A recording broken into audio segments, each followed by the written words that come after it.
malapit sa iyong lalaki. Hindi ko kasi maiwasan masaktan kapag nakikita ang lambing mo sa kanila. Wag mo kong sabayan, teka lang makinig ka. Ako ay nagpapaliwanag, wag mo na akong pakabulin. Kasi pagkikilala yung puso kong ito ay para mong dudurugin. Patawad kung naging makitid ang utak ko dahil ayoko na maabot ka ng ibang naghahangad sa iyo, kaya ganun kita kong ipagdamot. Alam mo ba, may pakiramdam pag may lakad ka na di ko alam.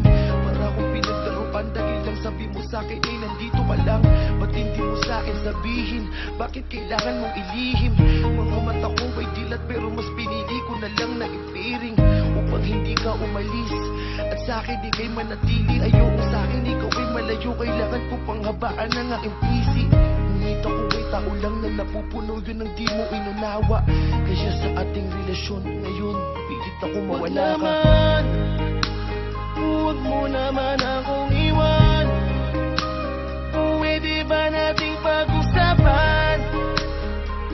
Maliit na bagay lang naman, please naman. Huwag na natin itong patagalin, pagkat ikaw lang ang kaya kong mahalin. Patawarin mo na ako, please, huwag naman.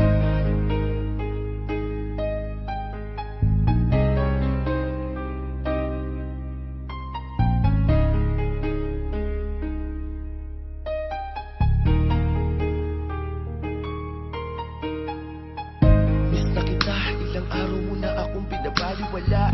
Pagdadalawin kita sa bahay niyo, sagot sa akin ay laging wala.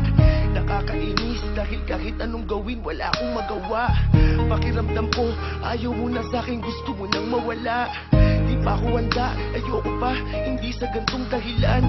Magpapatawad lang ang aking hiling, wag mo naman pagkaitan. Alalahanin mo yung mga araw na tayo'y magkasama. Ipikit mo mga mata mo, baka sakaling iyong maalala. Limot mo na ba, ha? Kaya ganun kadali sa iyo bang mamaalam sa relasyon na ating pinuuna. Halos buong mundo'y ating makalaban, tapos ngayon sa maliit na rason ay gusto mo nang hiwalayan. Parang ibang iba ka na ngayon, aking mahal, ikaw pa ba yan? Huwag naman, huwag mo naman akong iwan. Pwede ba nating pag-usapan?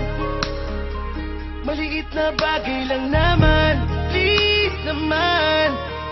Huwag na natin itong patagalin, pagkat ikaw lang ang kaya kong mahalin. Patawarin mo na ako, please, huwag naman. Pero dumating sa punto na nakita ko na may kasama kang iba. Di makapaniwala sa aking mga nakita nung sumama ka na papunta sa kanila. Bakit mo sa akin nagawa to? Kaya pala pinagtutulakan mo na ako. Meron ka na palang bago, tangina ako pa yung pinagbuka mong gago. Kala ko pa naman ako ba masama? Kala ko pa naman ako ang